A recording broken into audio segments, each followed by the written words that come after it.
হযরত ইব্রাহিম আলাইহিসসালাম তার ঘরের বাইরে বসেছিলেন। তিনি আল্লাহর নবী হওয়ার পাশাপাশি তিনি একজন অত্যন্ত অতিথিপরায়ণ ব্যক্তিও ছিলেন।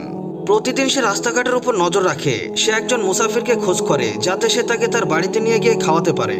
একদিন একজন বৃদ্ধ লোক ক্লান্ত অবস্থায় সেখান দিয়ে যাচ্ছিলেন। হযরত ইব্রাহিম আলাইহিসসালাম অত্যন্ত বিনয়ের সাথে তাকে থামিয়ে বললেন, হে মুসাফির, আমার বাড়িতে এসো, একটু বিশ্রাম নাও এবং খাবার খাও। বৃদ্ধ লোকটি রাজি হয়ে গেল আর হযরত ইব্রাহিম আলাইহিসসালামের সাথে বাড়ি ফিরে আসেন।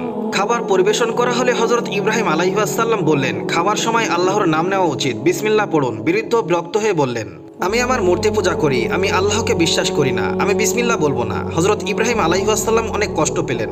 তিনি খুব মৃদুস্বরে বললেন, যদি তুমি আমার প্রভুর নাম জপ না করো তাহলে তোমাকে খাওয়াতে পারবো না। বৃদ্ধ লোকটি উঠে কিছু না খেয়ে চলে গেল।